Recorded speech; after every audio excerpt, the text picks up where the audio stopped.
Hi, I'm Ted Norby, Director of Instruction for the National University Golf Academy. What we're going to talk about today is hinging or setting the club on the backswing. We hear about both of those. Some people talk about hinging the club, other people use the word setting the club, but somewhere back here as I'm making a backswing, the club should set into my right hand and the hands and wrists are going to hinge. What actually happens is the left hand is hinging and the right hand is setting. I don't want the hands to do the same thing, and I think that's where the misinterpretation or the miscommunication between instructors and students come.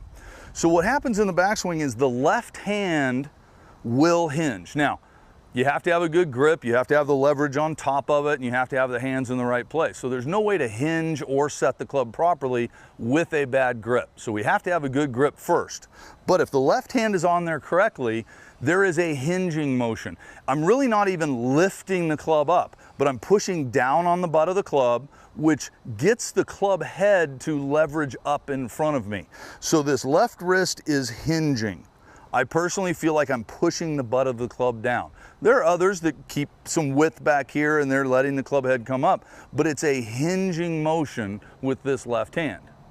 With the right hand, when it's also in the right place and I have the correct pressure points, the club is now going to set into that right hand.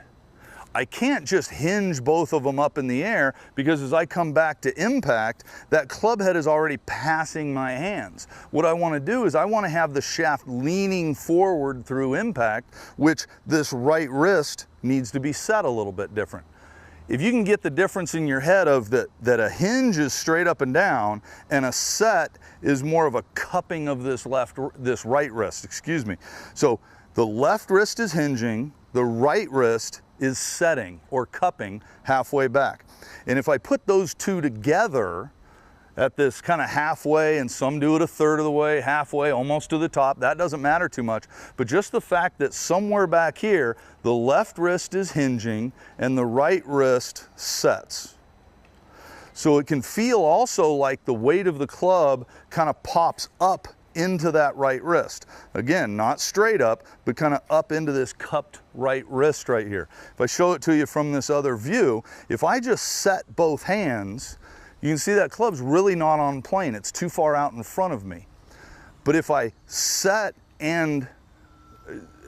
if I hinge the left wrist and set the right wrist, now as I turn back, now that club is in the right swing plane.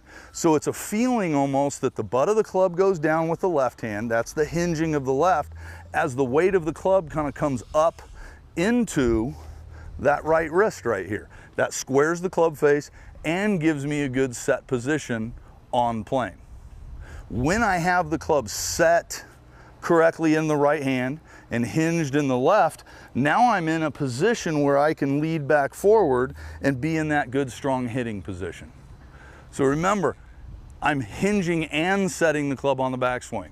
And if you know the difference between the two, that the left wrist is hinging and the right wrist sets, now the club can be set correctly at the top of the swing.